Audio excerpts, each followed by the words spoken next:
저는 오늘 들음이 믿음이 되려면 이란 제목으로 하나님의 말씀을 여러분들과 함께 나누고자 합니다. 어느 집사님이 오랜만에 새벽 예배를 나왔습니다. 오랜만에 새벽에 나와서 기도를 하니까 얼마나 마음이 시원하고 말씀에 큰 은혜를 받았습니다. 그리고 집에 가는 길에 생각해 보니까 어느 한 장로님이 안 나온 게 생각이 났답니다. 어이쿠, 무슨 장로님이 새벽 예배를 안 나오셨네. 그리고 또 길을 가다 보니까 평소 열심히던 권사님 댁 앞을 딱 이렇게 지나는데 그 집 불이 꺼져 있더랍니다. 어이쿠, 평소에 경건한 척은 다 하더니 자고 있네. 그때 하나님의 음성이 들렸답니다. 너는 이제 새벽 예배 나오지 마라. 여러분, 성경은 우리의 삶을 바꾸는 책입니다.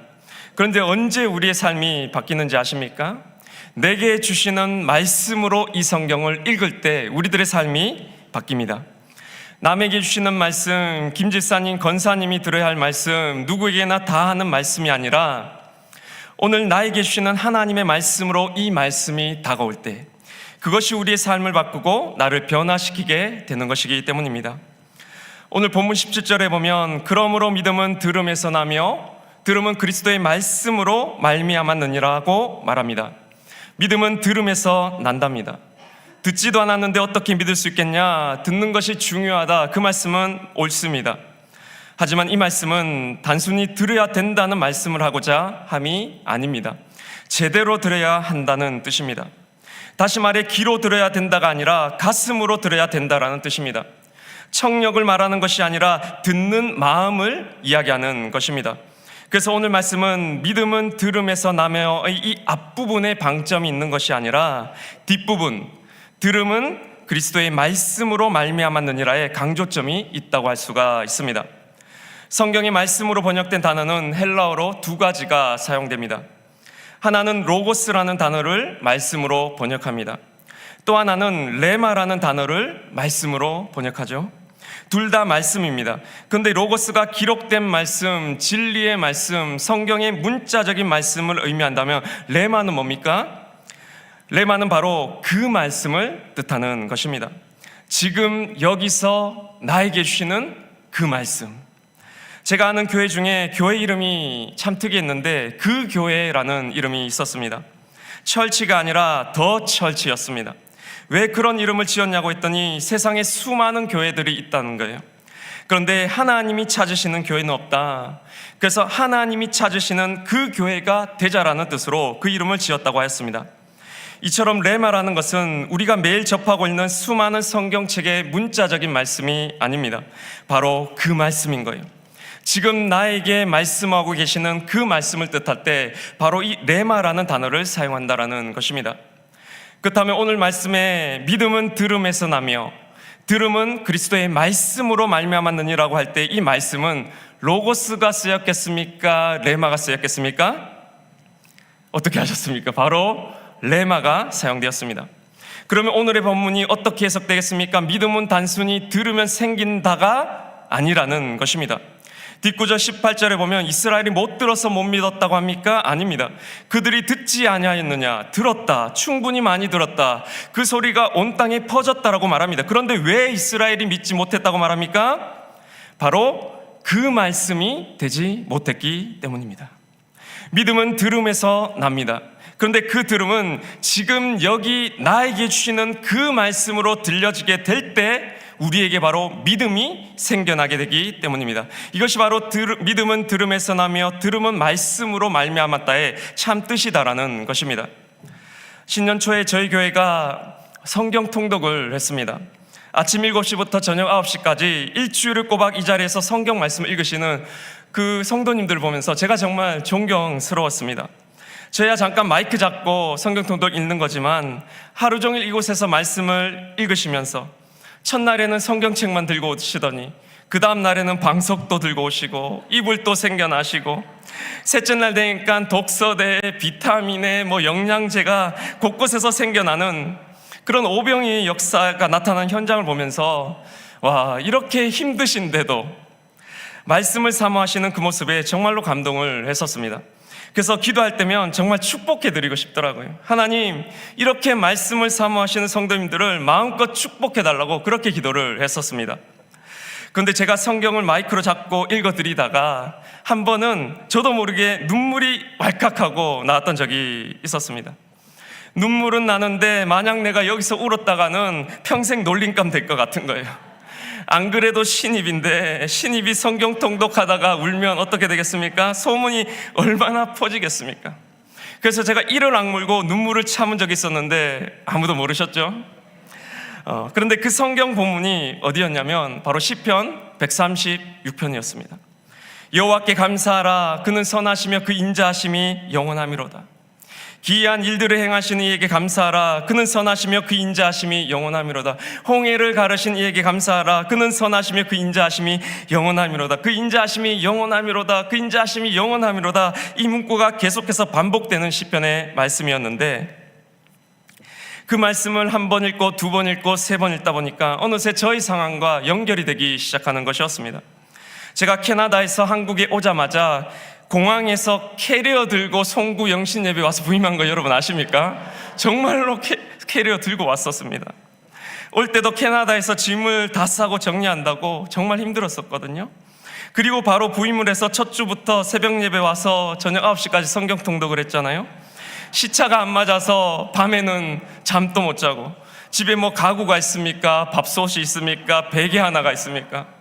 아무것도 없는 맨바닥에서 생활하면서 짬이 나면 중고 마켓에, 그 당근이라는 마켓에서 가구를 사서 옮기고, 애들은 그 좋은 캐나다 환경에서 뛰놀다가 한국이 너무 추워서 여기서 방구석에 갇혀있는 애들 보니까 이거 내가 잘못 온 것은 아닌가, 이런저런 생각에 첫 주가 굉장히 힘들었었습니다.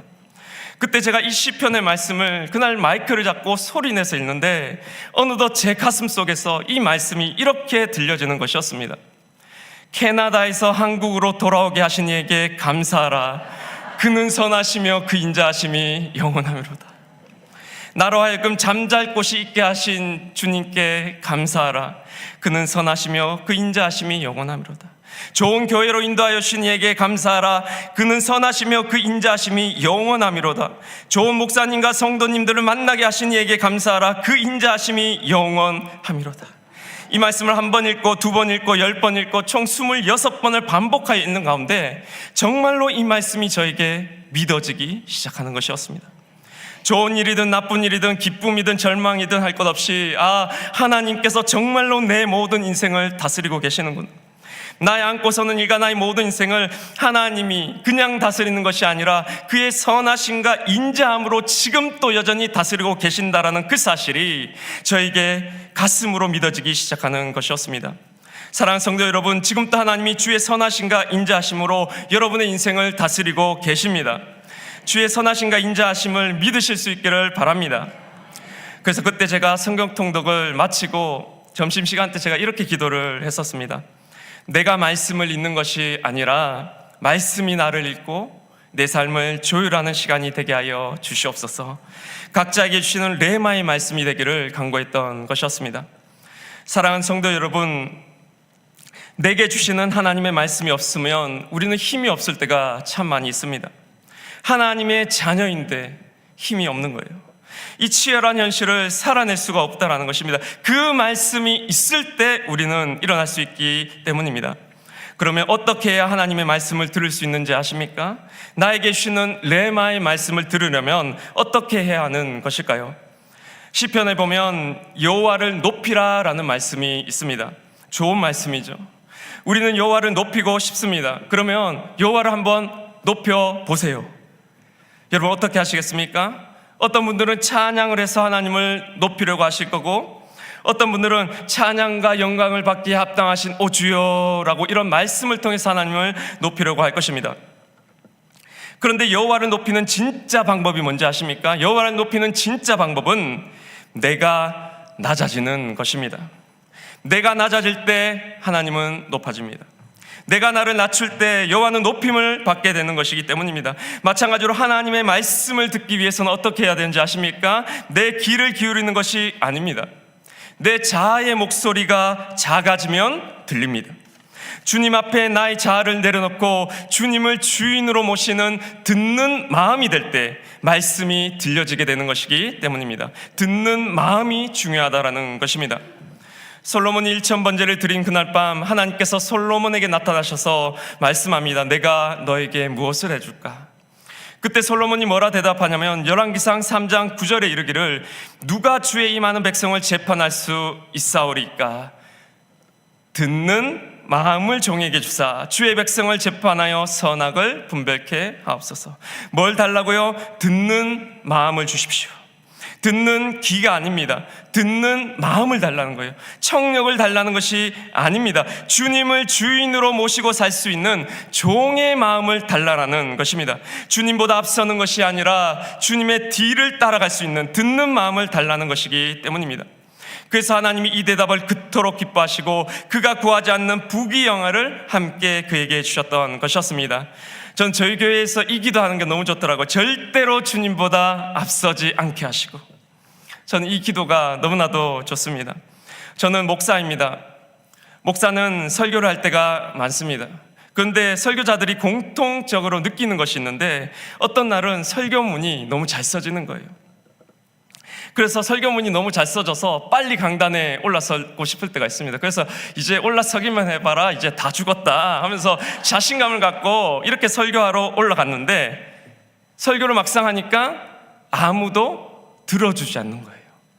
왜 안 들어줍니까? 설교자가 누구에게 설교해야 됩니까? 성도에게 설교하는 겁니까? 아니요. 나 자신에게 설교자는 설교를 해야 되는데 제 자신이 듣는 마음이 되지 않았기 때문이었습니다. 근데 또 한 번은 반대로 나는 조금 부족할 때가 있었어요. 설교문이 좀 부족했어요. 그런데 어떤 날은 은혜가 충만할 때가 있었습니다. 그럴 때가 언제인지 아십니까? 그때가 언제인가 하면 한 권사님이 오실 때예요. 저 멀리서 2시간이 걸려가지고 몸이 아프고 힘든데도 불구하고 이 말씀을 사모하고 이 예배를 사모하여서 그 권사님께서 딱 오셔가지고 그 예배당 자리에 딱 앉아 계시는 그때는 신기하게도 어김없이 예배가 은혜로운 것입니다. 왜입니까? 그 예배자 한 사람의 듣는 마음을 하나님께서 기뻐하셨기 때문입니다. 여기 그런 분 계십니까? 그러면 오늘 예배가 충만하게 될 줄로 믿습니다. 저는 첫 사역을 서울의 인문동교회라는 곳에서 했습니다. 당시 저는 고등부를 맡아 전도사로 사역을 했었는데 그때 제가 수련회를 앞두고 학생들에게 수련회 이제 가야지 하면서 참석을 권면하며 말씀을 전했는데 고등부 학생 중에 고3이었던 한 친구가 말씀 가운데 성령의 만지심을 경험하고는 이번 수련회에 가겠다는 것이었습니다. 그런데 그 친구의 상황이 어떤 상황이냐면 그 친구가 수련회를 가기로 선택을 하면 당시 전교생이 부러워하던 대기업에 취업할 수 있는 것을 포기해야만 되는 상황이었습니다. 그 학생은 일반계가 아닌 공업고등학교를 진학해서 그곳에서 성실히 공부하던 학생이었는데 거기서 전교 1등만 포스코라는 대기업에 취업하게 되어 있었는데 그런데 예배 중에 그 학생의 마음 가운데 계속해서 이번 수련회를 참여해야 되겠다는 그 마음이 들기 시작했는데 결국 그는 고민 끝에 취업 합격을 뒤로한 채 수련회를 가기로 선택하게 되었던 것입니다.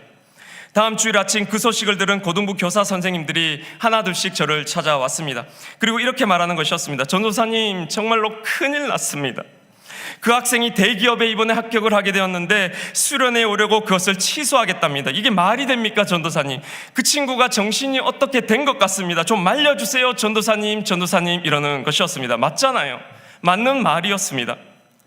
그런데 제가 바로 하루 전날 토요일에 받은 말씀이 있었는데 제가 그때 토요일에 수련회 때 이제 가서 전할 말씀을 준비하고 있었거든요. 그래서 한 달 전부터 좋은 말씀들이 생기면 하나 둘씩 모아놨던 이런 자료가 있었습니다. 이제 막바지로 그것을 모아서 이제 정리만 하면 수련회 설교가 완성되는 상황이었습니다. 그래서 마무리 작업을 하려고 기도실에 가서 무릎을 꿇고 기도를 하는데 이런 주님의 음성이 저에게 들려오는 것이었습니다. 너가 의지하고 있는 그 자료를 버려라. 네가 나를 의지하느냐 아니면 모아놓은 그 자료를 의지하냐, 그거를 버리라는 말씀이었습니다. 여러분, 제가 강신도가 아닙니다. 그런데 그때는 그랬습니다. 그때 이상하게 제 마음속에서 계속해서 그런 내면의 목소리가 들리기 시작하는데 제가 기도를 하다가 그 음성을 듣고 얼마나 놀랐는지, 이제 수련회는 며칠 남지도 않은 상황이고 저는 첫 사역을 하는 초보 전도사로서 한 달 동안 모아놓은 그 자리 없으면 설교 못하거든요. 이제 다시 쓸 힘도 없고 준비할 수도 없는 상황이었습니다. 그래서 하나님께 제가 이렇게 기도를 드렸습니다. 하나님, 무슨 말씀입니까? 제가 당연히 주님을 의지하죠. 이 원고 의지하는 거 아닙니다. 주님 의지합니다. 이렇게 고백하고는 다시 이 원고를 가져다 설교를 쓰러 가면 그거 버려라. 주님, 제가 주님을 의지한다니까요. 이렇게 말하고 다시 꺼내서 쓰려고 하면 버려라. 말의 힘줄을 끊어버리라는 것이었습니다. 여러분, 첫 사역의 첫 수련회, 완전 초보. 얼마나 두렵든지 걱정이 되어서 이러지도 못하고 저러지도 못한 채 발을 동동 굴리고 있을 그때 하나님의 음성이 저에게 들려오는 것이었습니다. 이것이 수련회 가기로 결정한 학생들의 마음이다. 이것이 수련회 가기로 결정한 학생들의 마음이다. 그리고 다음날 주일이 되었어요. 그런데 선생님들이 저를 막 찾아오는 거예요. 그리고 선생님들의 만류로 그 고3이었던 학생도 자신이 옳은 선택을 한 것인지 아닌지 불안하고 또 마음이 많이 상해 있던 차였는데, 그때 제가 이 말씀을 설교 중에 즉흥적으로 전하게 되었습니다. 이것이 수련회에 가기로 결정한 학생들의 마음이다. 주일 저녁에 그 학생으로부터 저에게 문자 메시지가 왔습니다. 이런 내용이었습니다. 전도사님, 오늘 제가 미쳐버리는 것만 같았습니다. 무엇이 그 학생을 미치겠을까요? 하나님이 내 마음을 알고 계신다라는 그 사실이 그 학생을 그토록 감격하게 만들었던 것이었습니다. 그러면서 제가 지금까지 친구들을 전도하고 돌아오는 길이라는 것이었습니다. 그렇게 그 학생이 안 믿는 친구 10명을 전도해서 수련회에 데리고 왔습니다. 그리고 그 수련회가 끝나고 그 학생이 전 교인들이 모인 앞에서 이렇게 간증했어요. 제가 이번 수련회에서 하나님을 만났습니다. 이 학생이 그때 들은 말씀은 단순한 설교가 아니었습니다. 지금 나에게 주시는 하나님의 그 말씀이었습니다. 순수한 마음으로 하나님을 주인으로 모시고자 하는 그 학생에게 바로 하나님의 레마의 말씀이 들려졌기 때문이었습니다.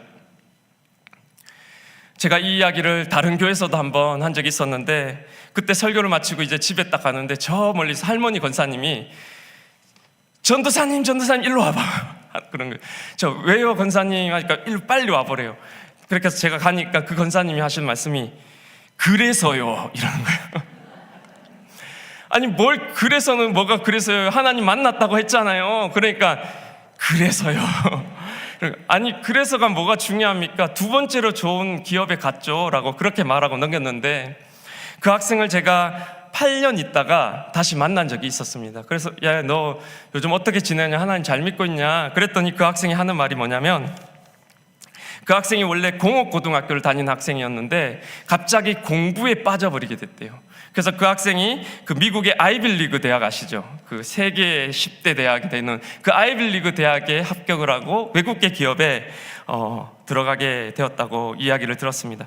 이건 중요한 게 아닌데 혹시나 또 물어보실까봐 제가 말씀을 드립니다. 하나님의 레마의 말씀을 따라서 산 사람이 후회할 일이 있겠습니까, 여러분? 오늘날 우리는 설교의 홍수라는 시대를 살고 있습니다. TV만 켜도 유튜브만 켜도 하나님의 말씀은 언제 어디서나 쉽고 간편하게 들을 수가 있습니다. 우린 지금 또 수많은 말씀을 들으며 살아갑니다. 그런데요, 그 말씀이 있냐라는 것입니다. 나를 미치게 만드는, 나로 하여금 이 치열한 세상을 담대하게 이겨내도록 만드는 그 말씀을 여러분은 지금 듣고 계십니까? 그 말씀이 있는 분을 찾습니다. 아마 하나님은 그 말씀을 갖고 사는 사람을 찾고 계실 것입니다. 오늘 마지막 21절에 보면 순종하지 아니하고 거슬러 말하는 백성에게 내가 종일 내 손을 벌렸노라 라고 말합니다.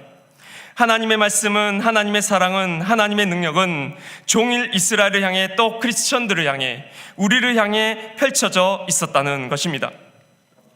그런데 왜 우리는 듣지 못했습니까? 왜 우리 삶에는 하나님의 그 능력이 나타나지 못했습니까? 바로 순종하지 않았기 때문에 못 들었다고 오늘 말씀은 말합니다. 여기 순종이라는 단어는 원어로 하면 듣는 마음입니다. 순종의 원뜻이 여러분 듣는 마음이에요. 순종이 제사보다 낫고 듣는 마음이 수장의 기름보다 낫다고 할 때 그 순종과 듣는 마음이 동요로 쓰였던 것처럼 듣는 마음이 없었기 때문에 다시 말해 내가 주인 되어 살았기 때문에, 내가 작아지지 못했기 때문에 하나님의 말씀이 내 삶의 능력으로 나타나지 못한다라는 것입니다. 이 말은 반대로 우리의 마음이 듣는 마음만 된다면, 나의 자아를 내려놓고 하나님을 주인으로 모시는 종의 마음만 될 수 있다면, 온종일 우리를 향해 손을 펴고 계셨던 하나님의 말씀이 나의 말씀으로 들려져서 우리는 믿음의 삶을 담대하게 걸어갈 수 있게 된다는 말씀이기도 합니다. 지금 저에게는 두 가지 목소리가 들려옵니다. 하나의 목소리는 죽겠다라는 목소리예요. 걱정돼서 죽겠다, 못하겠어서 죽겠다, 무시당할까봐 죽겠다, 인정받지 못할까봐 죽겠다. 그리고 또 하나의 목소리는 죽겠다가 아니라 죽게 있다. 죽겠다가 아닙니다. 죽게 있다예요. 나의 앞날이 다 죽게 있다. 나의 인생은 다 주님께 있다. 내 미래도, 내 염려도, 내 고민도, 내 건강도 다 주의 선하심과 인자하심에 있다. 다 죽게 있다입니다. 여러분은 어떤 목소리를 듣고 계십니까? 얼마 전에 금요 예배 때 기도원 본문의 설교를 부목사님들이 하시는 것을 들었습니다. 기도원은 므낫세 지파 중에 가장 작은 자이며 나라가 위기에 처했는데 마당에서 밀타작이나 부리며 시간이나 허비 나던 아무것도 못하는 쓸모없는 인물이었는데, 그때 하나님이 그 기도원을 향해서 큰 용사여 라고 부르시는 그 본문이었습니다. 그때 그 말씀에 큰 은혜를 받았습니다. 그리고 저도 교역자라서 금요 예배 때 이 앞에 교역자들이 모여서 기도회를 하잖아요. 그때 찬양하며 기도를 하는데 그날따라 내 모습이 꼭 기도원과 같은 거예요. 므낫세 중에 가장 작은 자이며 연약하며 할 줄 아는 것도 없고 무식하며 그날따라 되는 것도 하나도 없더라고요. 쓸모없는 자처럼 느껴졌습니다. 그날 기도를 하면서 그런 나의 약한 모습들을 하나둘씩 십자가에 못 박기 시작했습니다. 기도하면서 나의 그런 약함들, 고민들, 문제들을 십자가에 하나씩 못을 박았습니다. 내가 그리스도와 함께 십자가에 못 박혔나니 그래 나는 죽었어. 나의 연약함도 죽었고, 나의 열등감도 죽었고, 나의 걱정도 근심도 십자가에 못 박혀 죽었고, 나의 두려움도 부족함에 나도, 죄인된 나도 이제 예수 그리스도와 함께 십자가에 못 박혀 죽었어. 그런즉 이제는 내가 사는 것이 아니요 하는데 뒤에서 큰 용사여, 제 마음 가운데 큰 용사여. 제가 그때 그 기도원의 말씀이 왜 하나님이 그 기도원에게 큰 용사라고 불러주셨는지가 그때 비로소 이해가 되기 시작했습니다. 내가 큰 용사라는 것입니까? 아닙니다. 내 안에 그리스도의 영과 연합하여 살아가는 내가 될 때 바로 큰 용사가 된다라는 것입니다. 그날 그 사사기의 기도원의 말씀이 바로 나의 말씀이 되는 순간이었습니다. 사랑하는 성도 여러분, 믿음은 들음에서 납니다. 그런데 그 들음은 나에게 쉬는 그 말씀으로 들려질 때 믿음이 생겨납니다. 그러므로 듣는 마음을 구하실 수 있기를 바랍니다. 나의 목소리를 날마다 십자가에 못 박고 하나님이 주는 레마의 말씀으로 큰 용사로서 살아가시는 경기중앙교회 믿음의 성도님들 되시길 간절히 바랍니다. 기도하시겠습니다.